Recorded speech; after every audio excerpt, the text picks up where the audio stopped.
heavy lies the bloom. Uh, hey man, I really hope that relates to the movie we're watching, as this one was one of yours and also not what you were originally going to suggest. It was kind of a last minute suggestion. So, so what floral related film are we watching? Yes. Well, last episode we were talking about the one that you picked, which was Rock and Rule, and we were talking about how much it reminded us of Ralph Bakshi and also like heavy metal and stuff. And so my next movie was gonna be something completely different. But then I was like, I don't know, Spine of Night is so also similar. So we should just keep this train going with the like really cool Bakshi and heavy metal type stuff. So I was like, we gotta watch Spine of Night from 2021, rotoscoped in the style of Ralph Bakshi and also heavy metal. And apparently paying homage to the art of Frank Frazetta. Yes, But how can I forget? so it turns out that like I've actually started watching this film. I got like 4 minutes in, and for whatever reason, I was like, nah. Like maybe it was too much snow tit it No for way. whatever time I was watching it, where I was like, That's the very first thing you see. So it, you went in and like you were like, nope. well, I apparently I gave it a couple minutes. So I went in, went nope, and then there was 3 more minutes of snow tits, and I was just like, Yeah. maybe this isn't. I mean, no offense to Frank Frazetta, because there there have been quite a lot of boobies in Frank Frazetta's work. Um, but I think I was also off put by the animation style while being rotoscoped wasn't like Yeah, it was like it's rotoscoped in like MS Paint for yeah, lack of a you're better right. word. It looks it's pretty cheap and it looks pretty low budget, which it was. And so it's a little jarring. I do agree with that. Which I mean, for the most part, this film was made by two dudes, and I read somewhere. So the guy totally did make it on a Windows computer. He may have used Yeah. MS Paint, who knows? But he almost lost the film when Windows updated, and he couldn't find any of his files. I heard about this this morning. 7 years worth of whatever editing or doing the thing, animating. 7 years worth gone. Luckily, I don't know how he was able to find his files, but like as someone who's had Windows update, and then I open the thing and it opens to a completely new like user session, like a brand new instance, and then I have like a little bit of a Mm, panic attack till I shut down and restart, and then my user section is there, and I'm like, okay, thank God, I still have a profile. Like all my video yeah. games are safe. Can you Um, imagine 7 years worth of animating and then it's just gone? And like, put your like head in his shoes and like, what would go through your mind like immediately after? dude, so I actually in college, or like right towards the tail end of college, I learned a very important lesson, and the lesson is this, and I'll explain why right now. One is none, and two is one. And for the people that are more like tech bent, they'll understand what that means immediately, and they're gonna go, oh. So for the majority of college, I had taken my high school PC, like, but I took my high school PC and transferred everything forward. And I had backed it up on an external hard drive, which I had kept through college. And every photo I ever took, every MP3 I totally, completely, legally downloaded, every, even every like aim message backup, because you used to be able to like back up your chat messages. Um, Everything was on one external hard drive, and then it made blue like it made the blue smoke and the angry sound, and that was it. I lost like 10 years of memories basically. Like, so yeah, one is none and two is one is the sort of creed for backing up your stuff. So when I read that, I was like, "Ah, man, come on, Philip Gillette, or was it Morgan King? Either Philip or Morgan. Come on, man, you got to back up your 7 years of work somewhere else." Like, For real. Yeah. I bet the other one was pissed. dude, can you imagine? Can you imagine having to tell like your your movie partner who's probably also invested a lot of money and time into it and be like, "Hey, man, we're gonna have to start over." Mm. Anyway, so Spine of Night. The hook, as I understood it, is the theft of magic creates this like story that spans several ages.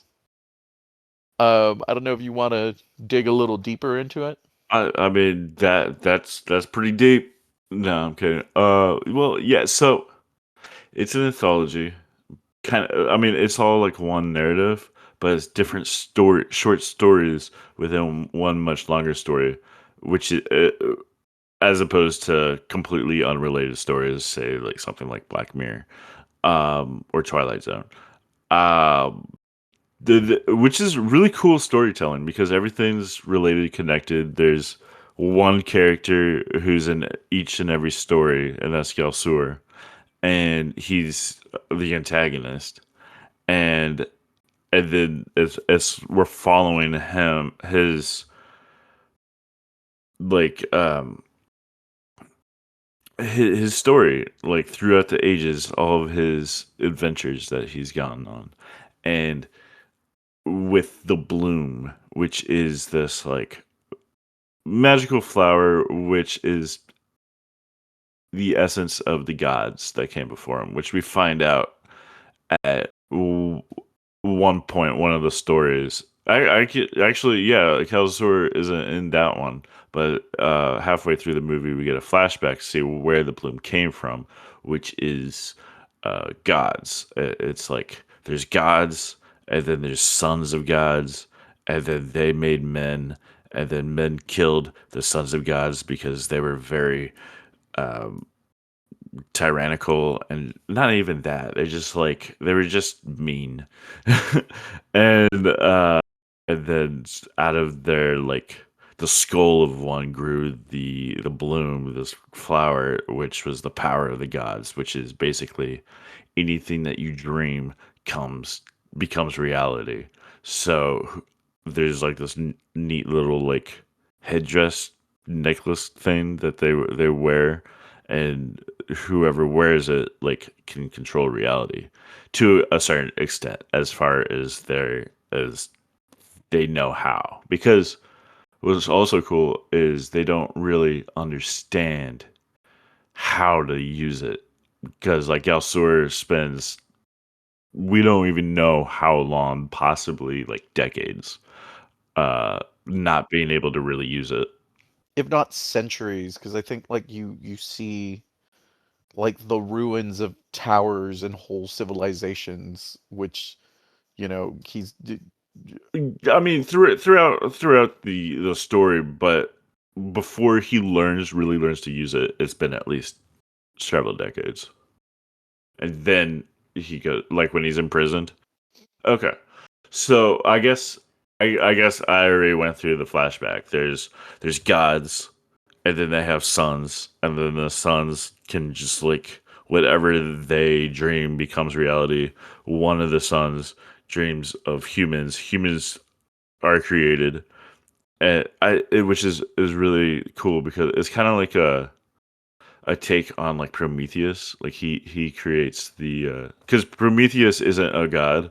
He was a titan, and he created people out of clay. But this is different. He just imagines them and they're around, and then another son like dreams of a flood, and so you have like the Great Flood thing, which is in like every religion. So that's kind of cool. And then so the men, they were like these sons of gods. They're killing us all, so we need to kill them. So they do, and then you have like the first like keen human, and then he finds the bloom, and then through the bloom he learns that like life is meaningless, and it becomes very nihilistic, much like a couple of other movies we've already covered on this channel. We think we're picking like random movies so far on this podcast, but they're all have been more or less like very existential and nihilistic and philosophical, which is fun. So he finds out that like because like the humans they think that the world was created for them, and this guy learns that there's no meaning to life, and it's just there's been gods before them and nothing matters. And so he feels like he needs to protect humanity from this knowledge, so he protects the bloom against anybody who comes by killing them. But every once in a while somebody will kill him, and then they see the bloom, and then they get that knowledge of nihilism, and then they want to protect humanity from the bloom, so they become the next guardian. And then so the guardians keep replacing each other through murder, and then that's pretty much the end of that. And then it goes on to snow titties. Which, do you want to talk about snow titties? Well, I mean, didn't it? I mean, chronologically, it started with Snow Titties. Yeah, Um, it did. This is just like before that.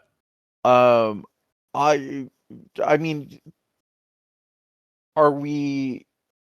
I mean, if we're getting into the character portion of it, I think we should start with, um, because so where the movie opens is sort of a preamble to everything that happens. One of the Oh yeah, that's characters, true. Yeah, Zod, because she T-Zod, tells her story. Yeah, yeah, Zod. That's your name. um, is climbing up a mountain to go meet the first guardian. But where it really starts is all her people are killed in a swamp by Zed from the movie Zardoz. I guess he is Zed. Yeah, he's mongrel in this, but yeah, I mean, I didn't think about that. He is absolutely Sean Connery's Zed from Zardoz. Uh, and Would you forget to mention, Zod is played not only voiced by, but actually acted by Lucy Lawless. correct. And Mongrel is Joe Manganiello Manganiello. Yeah. from D&D fame. So and being married to what's her name for a little while. But yeah, no. So he's actually in a movie that I want to show you on this podcast. I doubt you've seen. It's called Arch Enemy, where he plays like a drunk, homeless Superman who lost his powers. Anyway, Uh yeah, he's dragging her through, like, kills all her people, drags her out of the swamp, is taking her to Patton Oswald um to because he wants her to suffer for daring to, oh yeah, because Patton Oswald is trying to take over that land and they dare to fight back. And then Zed is like, or Mongrel is like, oh, she can do all this cool fire magic stuff, and he's like, oh yeah, show me. And then she sets his face on fire. She gets yeah, thrown in but she does prison. send him through a DMT trip first. Like she makes like she puts a petal from the bloom into a fire, which like gives him a vision, which I think is kind of pretty much DMT. And he sees himself as like a king because he is a lord. Lord Pyranton is Patton Oswalt's character. He is a lord of this like land, and she shows him a vision of him being like king, but he's a skull. So he's like, "What does that mean?" And then she sets his face on fire. Um, and then also Galsur is there, and he saves her. They get thrown into jail. He gets her to use her power to break out of jail, and then stabs her in the gut. Stabs her. Yeah, I think he stabs her Uh, in the gut, yeah, and, I mean that's and yeah. steals her magic Christmas wreath. Um, Right, just for more or less. for everybody's edification, she has been wearing this magic Christmas wreath made of these blue flowers, which I wasn't very clear on till we got deeper into the movie, and then I'm like, oh, it's the blue flowers. I thought they were Yeah, like feathers or something. yeah, Uh, yeah, yeah, yeah. uh, which he then rides off on a horse and does a whole lot of killing. This is about the point where we have like the next time skip because she like dies and sinks into the mud after she kills Patton Oswald's character with Lord magic and Pyranton. Yeah, yeah. You really skipped through quite a bit. Um, but yeah, more or less, he destroys her swamp because she destroyed his face, and he's just like a fucking nerd. I mean, he's played by Patton Oswalt, which is great, perfect casting, I think, because like this guy, he thinks that he wants to be this like badass lord who's like terrifying and everybody's afraid of him, but really deep down, he's just a nerd. And so you get a nerd to play him, which is great. And he added some comedy to it too.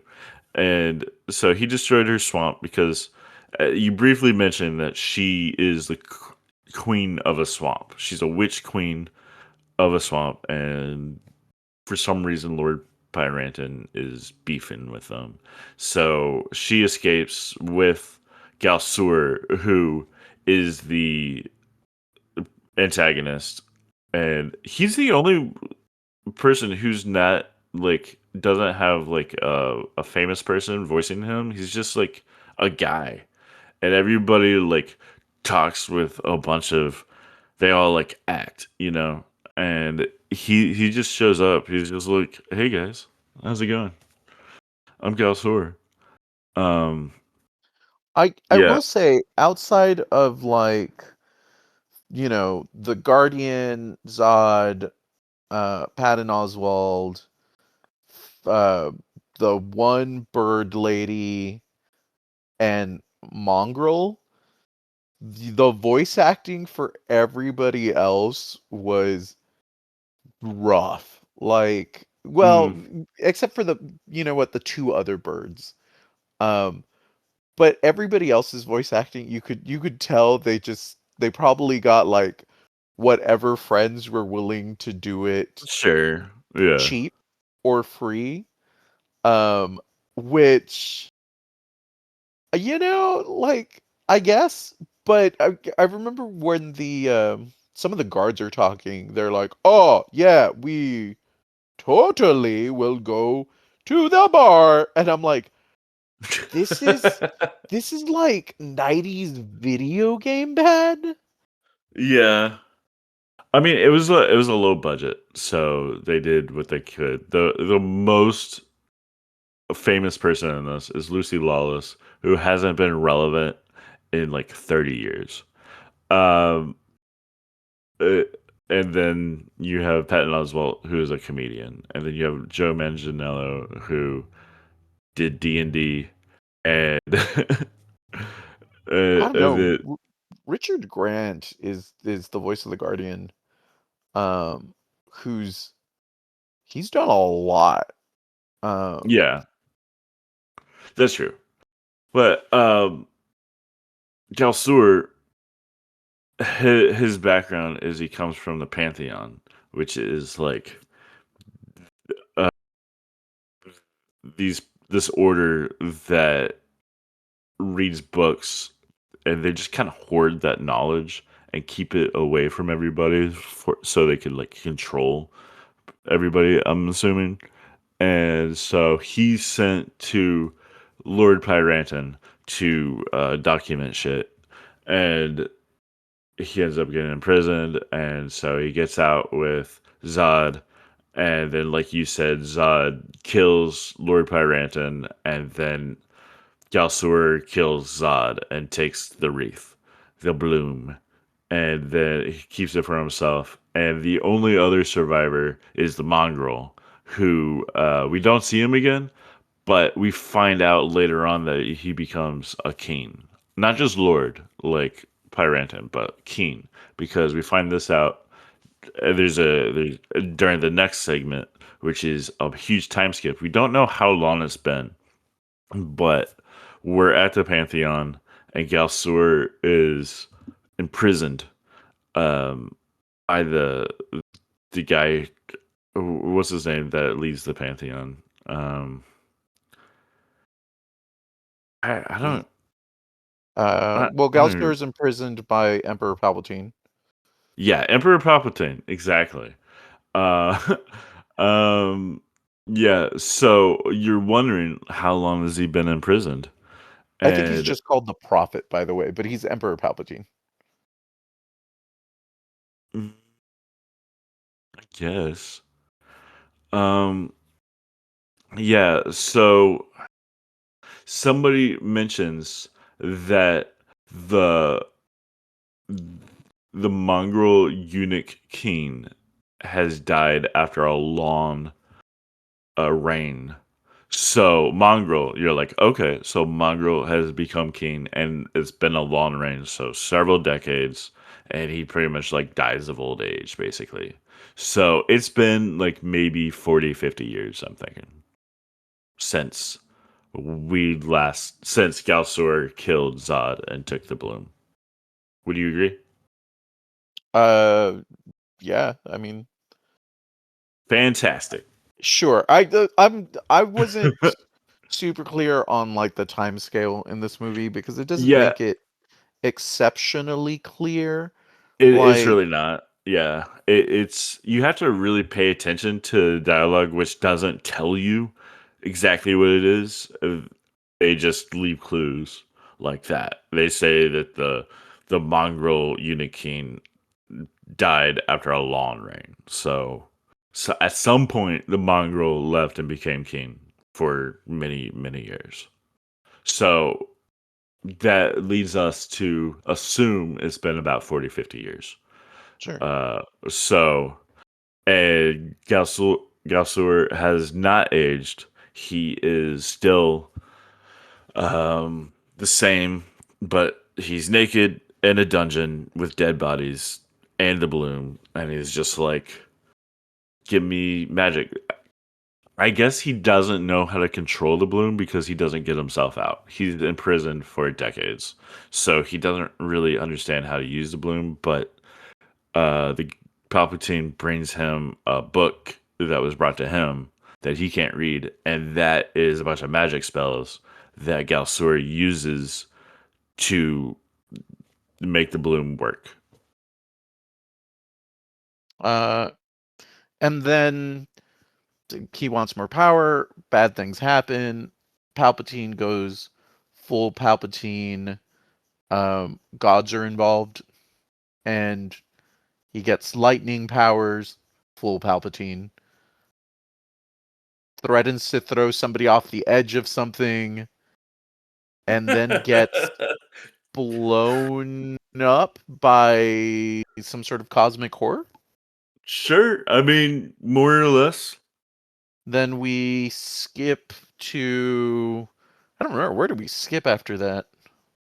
After that, it goes to it's like we see Galsor. It's another time jump, and we don't know how long it's been. It could be 2 years, it could be 50 years, it could be 1,000 years. We don't know, but he's okay. So he is broken out of his like imprisoned thing at the Pantheon. The Palpatine guy, he gets the power and immediately is corrupted by it. He starts killing people. Galsor kills him, and then he's now free. So he starts his own like reign of terror across the planet, and he's going from like city to city, like conquering. He has um, many followers who kill in his name, and he has a bunch of slaves who like lift up this, carry him on this like pyramid throne thing. And so he's just going from city to city, just like conquering. And this is the shortest one. He pretty much just wipes through a city, and then we follow like this couple, these two lovers who are just like left in the wreckage, and they're just trying to survive and love each other no matter what they go through. Then they die, but not before they find a little remnant of the bloom, put it in the fire, and then trip balls. And then they go into this like nihilistic thing of like, oh, like the universe is so large and we don't matter. And then it turns in kind of like into some absurdity, like we were talking about on Oniara. Like they just enjoy and find meaning in their life even though there's no meaning to be had. And they're like, this is nice. And then they're killed. Yeah, and then there's some um they say the name of the movie and then we time skip again into the far-flung future as Yeah. We get the flashback of the thing that I already said earlier. yeah. Then we time skip into the far-flung future. It's like a Um steampunk future. Galzor is doing Fire Nation stuff. He has airships. They're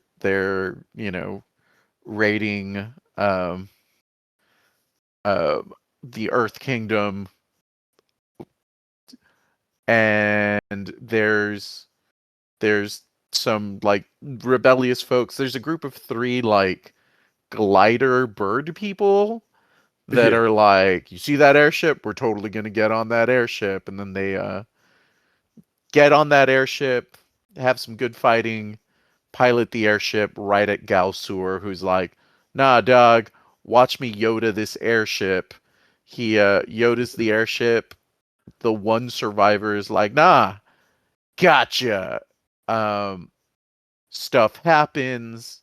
Which the cool thing is, like, apparently by this point, Galsur has figured out how to breed the flower because he has like breeding Yeah. chambers. Um, Which is really cool. Man, the imagery in this movie is so awesome. yeah, bad things happen, and then the the swamp, which is like a flower, a bunch of blood, and some bone wash into the swamp where she died, and her body knits back together by the will of the flower or by her. I don't know. That one was I was like, "Oh, that's It's for reasons. cool." I guess that's, for movie reasons, for plot reasons, or, it was the will of this cosmic power that lives in a cycle that needs people to progress the cycle. Um, because she also like seemingly gains a lot of the knowledge that like the Guardian had, because at this point she like finds her way up to the Guardian. She has a bloom left. There's a bloom up there. The Guardian like tells her the story of everything, and she's like, I already knew all that, but you can die now. So and he's like, oh, someone's coming. And she's like, I knew that too. I summoned him. And then Yeah, the really Yeah, she pretty much wasted her time just telling him this whole story, but I guess she was trying to kill time waiting for Galsor, so she was like, I'll just tell you, like, my life story." Which, I mean, he didn't know her life story, but she knew, like, that's what I'm saying, like, the blossom probably gave her, awakened her to, like, the cosmic cycle, like, same as happens to the Guardians. Because she tells him her story and he's like, yes. And he tells her his story and she's just like, cool, I already knew all of that. Um, that's why I'm like, oh, she must have had the cosmic lowdown. Um, and then Galsor sees, who isn't dead yet, sees a big blue light on the mountain. It's like, oh, that's my blue light. I'm gonna go get me some of that. And then trudges up there much quicker than she did, by the way. Uh, Yeah. because he like Well, like, gets up he there. did it in the time that she was telling the story, and that Yeah, took a long time, like, they, like, laid down and, like, took a nap and stuff and just, like, kinda bullshitted around for a while. yeah, but So, she traveled up there by montage. Like, it, yeah, we had this whole thing of her like that's the best way to making. travel. Yeah, I mean it is. That's what the Muppets taught us. Whereas like Galsor just sort of like Jason walked his way there, where Yeah. he's like he looked at the mountain and then they cut to something else and then ha Galsor, and she's like, I have been waiting for you. And then they have like a cool necromancer fight. Yeah, Um, yeah, she brings back, like, dead warriors and all the skeletons. previous Guardians, and you know what? At that point, I Yeah. was like, oh man. Because she like when the guardian she was talking to died, she lays a little kiss on his forehead, and she's like, does they're like, oh, you can now rest, and then she immediately starts raising the guardians from the dead, and I'm like, you Yeah. gotta let the guy rest, but she did. She didn't. I mean, She there didn't there's raise a that one. yeah, yeah, exactly, she gave him a break. But Um. this is very important, like, we can't let Sur get to the bloom and continue being Hitler times 1,000 for eons. So. So. Uh. All these like reanimated guardians finally chop up enough Gulsor bits. And then they grab him by his arms and legs, and I'm like, are they gonna quarter him? And that no, they were just waiting for another dude to come very slowly cut him in half, um, so that she could finish the job and in a big blue explosion set into motion the events of Spine Tonight all over again. Yeah, which is it's a really cool ending. I love how, like, yeah, she, like, destroys the bloom, which sets off like an atom bomb pretty much, and, like, it disintegrates everybody, and then her skull flies into outer space, and then yeah, the bloom just, like, little, like, tiny bits of it just kind of rain down over the world, which then it ends, but it makes us wonder what happens next. Does the bloom just grow all over the land and then everybody's dreams become reality and it just turns into like Nightmareville? And then here's what's gonna happen: some guy, some jackass, is gonna dream about another race of smaller people, and then they're gonna kill all those people because they won't give a shit about them, and then those people will attack the humans, and then it'll just do the whole thing all over again. Well, what'll happen is like some humans or animals or whatever survived will take the power, become gods, have a battle of the gods, their skull fly up into the sky, shattering into pieces, creating more stars, which was one of the original stories of the was one of the original parables told within this was that one of the original gods was smashed to bits by his brothers and his skull flew up and created the stars in the sky. Um, so somebody else will become a god, they'll or something will become a god, they'll dream new creatures into existence and it'll start the cycle anew. Yeah, I like that. Um, which I guess we've broached quite a bit of themes and allegory, but the main ones that I sort of saw was definitely the corruption of power. Yeah, Um, absolutely. Which I think they handle pretty well. That's one of the better parts of this movie. yeah, yeah, like the bloom represents like raw power or just power in general and how inevitably um those who seek to control um it corrupts them versus those Yeah, who seek to coexist with it. right. Like Um, Zod, for example. She's just like living in her swamp, just like healing people and having a good time, and everybody's naked and everybody's happy.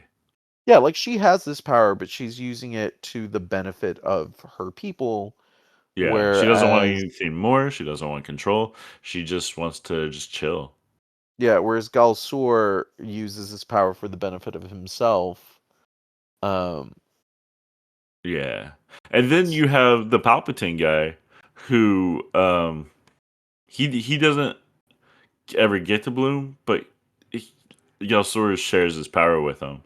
And this guy, like, he's been hoarding the knowledge of the books his entire life. He's already been corrupted, and once he gets the power, he just uses it to just like he wants to start a new era. He wants to just like take over the world like immediately. well, that's And the thing. Like once he has power, he seeks to destroy like all the knowledge in the world, whereas like his like underling who's like very much trying to defend humanity is like, no, we can share it with them. We can teach them how to yeah, forage for food. We can teach them how to grow things. And he's like, nah, only the special people get special yeah, knowledge. he refers to them as animals because they can't read, Yeah. which he's preventing them from learning to read. Yeah, he doesn't want to teach them to read. Which is more of this like, you know, knowledge versus control, where it's like she wants to spread the knowledge to everybody for the betterment of everybody, and he's like, nah, we gotta hold that down. And then all the books, basically the Library of Alexandria burns, and we go into a, like the Library of Alexandria burned, and we were set back 600 years. Basically, the same thing happens. They go into a dark age where Yeah, Gulsur is just like omnipotent because everybody is ignorant. yeah, yeah. I really like that. And then like at one point it was just like you had like all the mountainous. I think one of the other themes is like environmental decay and man's influence on that because early on you're like, oh, you have the swamp and the swamp is beautiful. And there's forests surrounding everything, but they burn the swamp and then you move like several hundred years into the thousands, I don't know. You Nobody move knows. far into the future and like everything is a desert. Like the swamp is still kind of there, but it's mostly like dead trees and shrubbery, and Yeah, everything else is just desert. Um, where and people are fighting for resources and or it's like rocky, craggy, untillable land, which also makes me wonder like how is Galsor?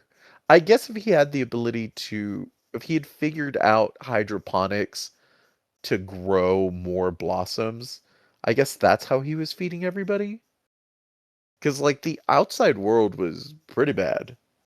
This is Oniara all over again. Um, I mean, this is the Adiara was my pick, but I went into it without knowing anything, and like the Aniara episode where you were like, "Oh man," like you went deep dive, and I was like, "Yeah, that was pretty good." Um, this one was your pick, but yeah, and then like one of the last themes that I sort of picked up on was sort of just the cyclical nature of history. Um, the idea that civilizations sort of rise and fall in like unending cycles till humanity extincts itself is usually like the end to this particular cycle. Though I don't know if humanity completely, extincted itself or that nuclear explosion was just the immediate area. Yeah. I think it was just pretty much the mountain. Did you have any sort of like themes and allegories that you sort of picked up on? I mean, same as you. It was definitely that plus the nihilism and I guess the absurdism too. Is that like I mean, mm, definitely a philosophical thing of yeah, like the guardians, they just see like life is nothing, so they want to protect humanity from that. And then you have like the random people who saw like a little bit, and they're just like the nothingness is beautiful. And then like Zod is just like we could. It doesn't have to be all gloom. Like we could just have a good time. And then Gelsor kind of makes his own meaning in a very destructive way. But yeah, everybody has their own thing about it. Like I see. they I all don't. have I their don't. different philosophy. I don't know specifically if the Guardians were nihilistic because they Well, they that's the didn't. entire purpose. They were, Well, but here's the thing: they didn't believe that there was no meaning to existence. They specifically knew it because they received the knowledge of every of everything. Like they received, yeah, you know, um, the knowledge of all things that had come and would, well, not would come, because I guess the Guardian didn't know that the yeah, cycle would start over, but they gained the knowledge of every previous cycle going back to the first. So they're like, oh, what we do here doesn't matter because it's just going to start over again. So right, we need to keep that from people because if everybody figures out that life is meaningless, bad things are going to happen for humanity. So yeah, like they they they weren't nihilistic in the sense that like it's a theological perspective because they had absolute knowledge of it. Um which is, one of those things where it's um like if you know God, if you don't know God exists but you believe, that's faith. If you have absolute knowledge on the existence, like if you absolutely believe God exists without questioning God's existence, that's zealotism. mm, So it's sort of that same ideology. Like they had absolute knowledge of the existence of nothingness. yeah, I think their thing was more they were keeping that from humanity. Like they appointed themselves to be the keepers of that knowledge, which I wonder if moving forward they would continue to be like like there's gonna another guardian is gonna rise. It seems that like in this movie all things are cyclical, so you would assume that one would, but I don't know. Like yeah. Um, uh, I'm picking up what you're putting down. It's um It's interesting. It's really intriguing. I like that there's the whole philosophical thing. Whether you know everybody has their own different meaning, I guess. So it's very existential for sure. I think we can agree on that. Um, It but definitely is 100% a a existential film. Like yeah, it is definitely a film that questions the existence of our place in a larger, universe. Um, do you feel like the ending suggested like a true renewal of the world, like the world was moving into a better place, or like me, did you also think like it was just the start of another like tragic, inevitable cycle? it could be. I mean, I'm kind of glad that they don't tell us. It's like up to us to decide. I know that some people don't like endings like that, but I do. Like it makes you think. And I think it is probably is like a tragic thing. I think it always will be. Like the cycle will just continue to repeat itself. Um it kind of depends on who comes across the bloom. Like if there's another Zod who comes across, it'll be all cool. If it's another Galsor, it'll be just destruction. So it really depends on the person. I would be very interested in seeing the sequel. See what like new thing they could do. I typed this into Chat GPT and I said, "Yo, hit me up with a sequel."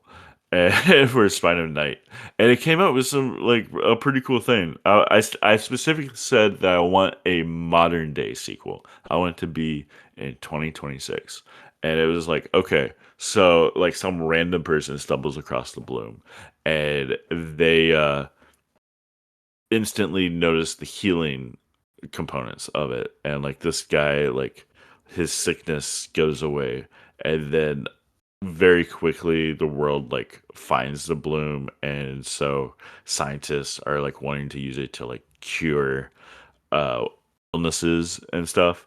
But then obviously like politicians and stuff, they want to keep it for themselves, and so the world kind of like goes to war. It's like a worldwide bloom and a war over this thing, and then basically it ends with like nature just completely takes over, and society crumbles, but like the earth is healed.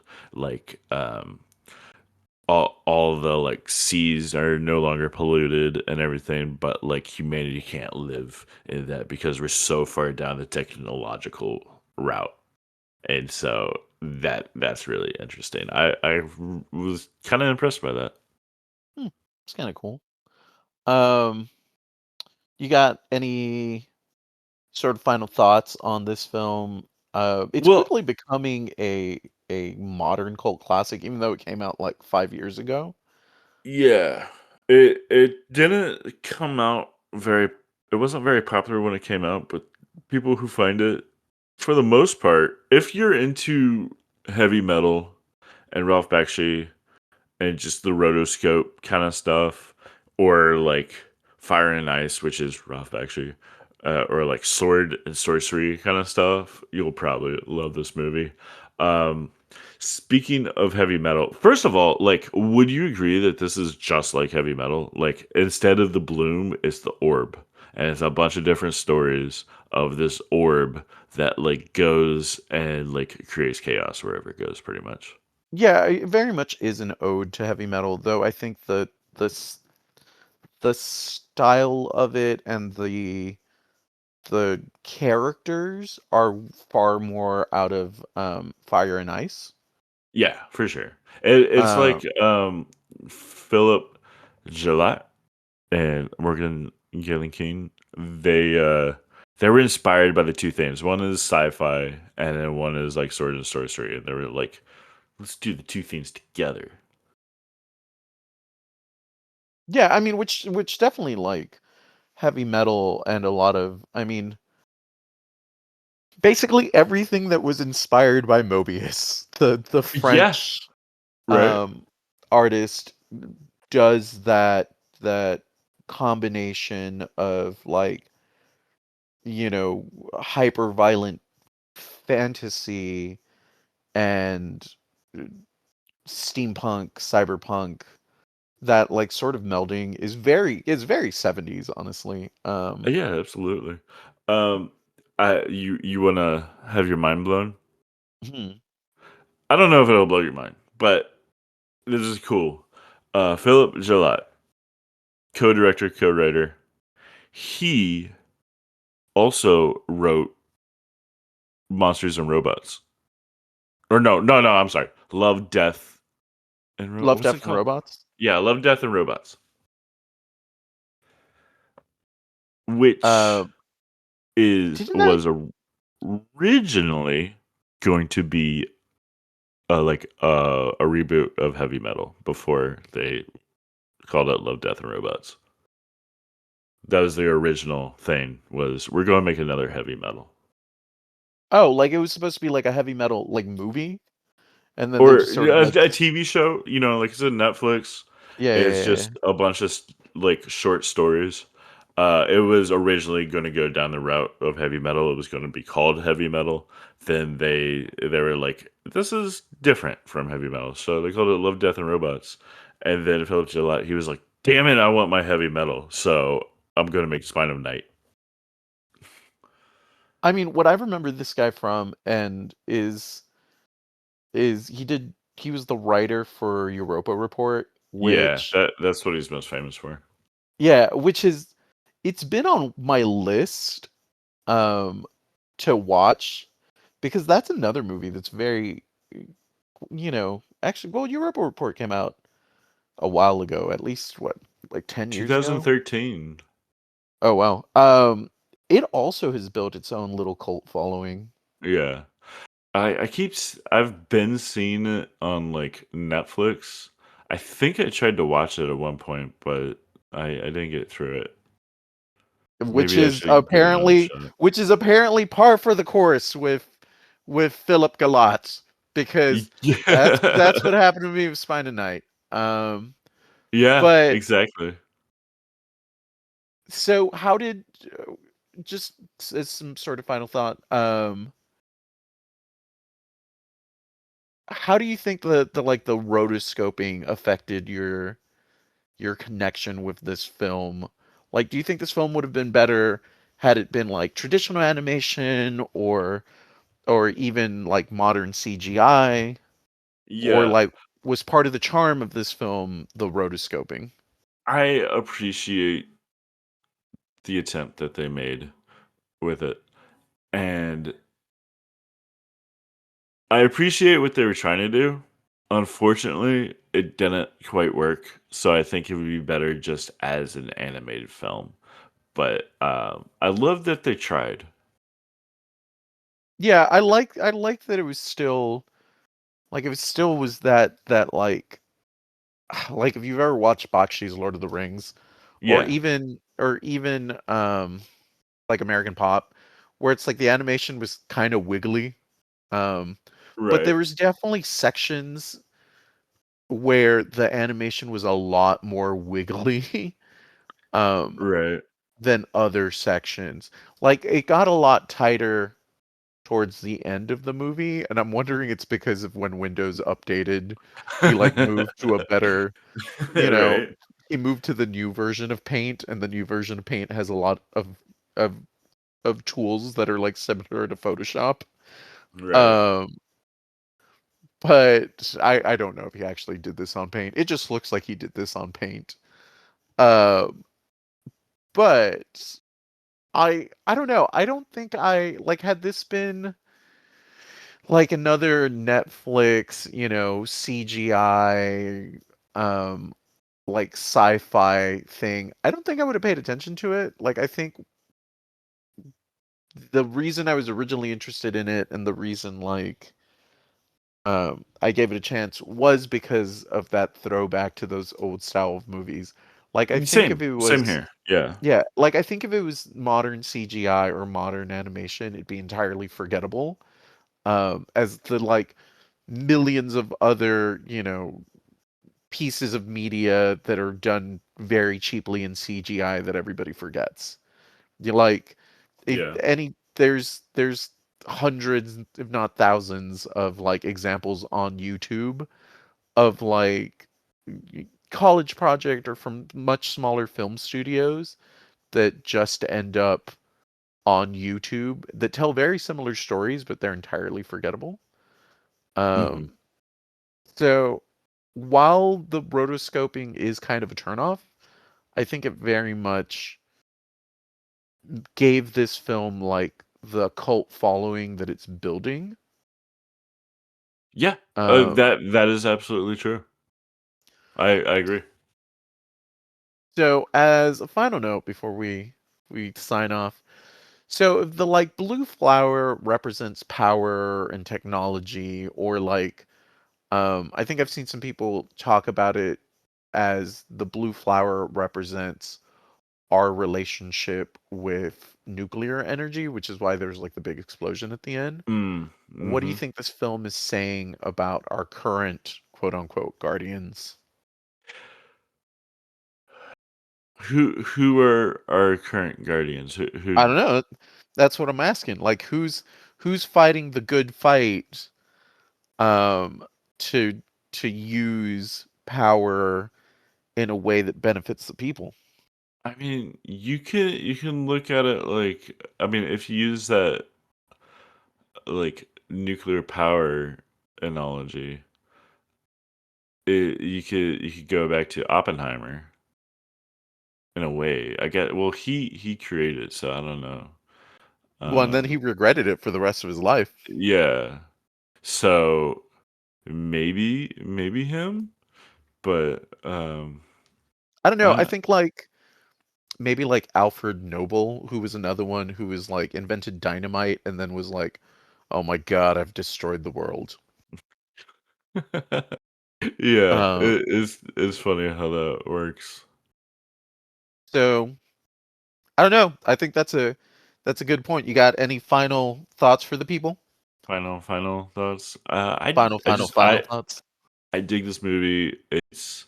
It's a great homage to the stuff that came before it. Like, you could tell that this was made by fans of heavy metal, of rotoscoping, of like sword and sorcery kind of stuff, D&D. Just like, there are some nerds, and I appreciate a good nerd. And when it comes to creativity, so it's fun. I also really enjoyed the violence. We went this whole podcast. We haven't talked anything about the extreme brutal violence. Like, they love to cut people in half in this movie. Like, You, multiple people get sliced right in half like butter.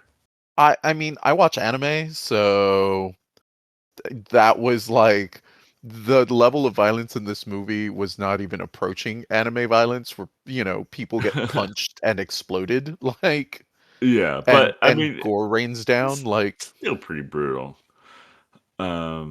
It's fun. It's fun. And I love the imagery.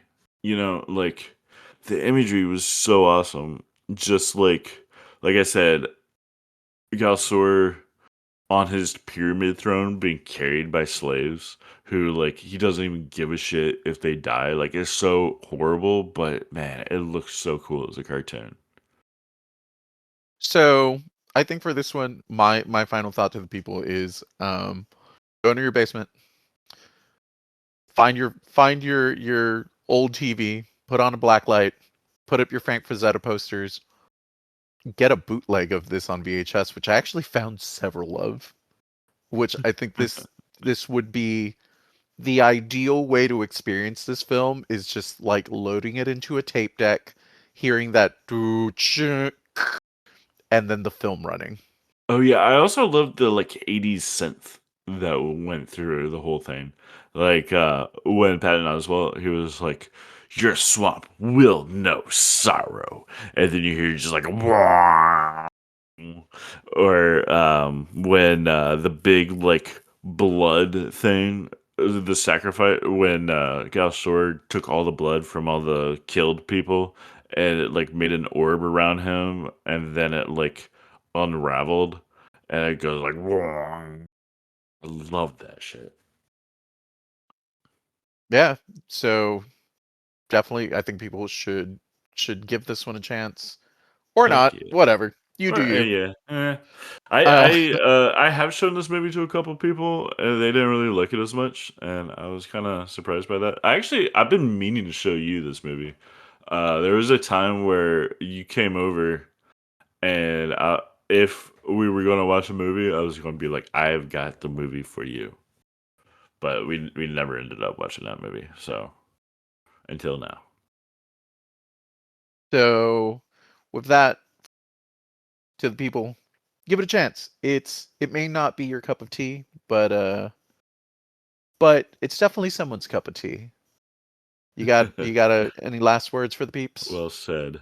So I want to give a shout out to Heathcliff McHarris, uh, and I guess Danielle 78730 for uh, like complimenting us. I'm going to make a Facebook page and maybe an Instagram. So if you want to like chat with us and like talk about movies and stuff and share the podcast, yeah,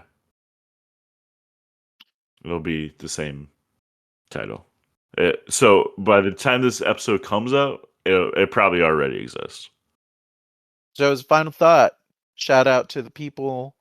Look for us on Facebook under the same name, Don and Oz. Uh, yeah, catch Yeah. you all on the next one.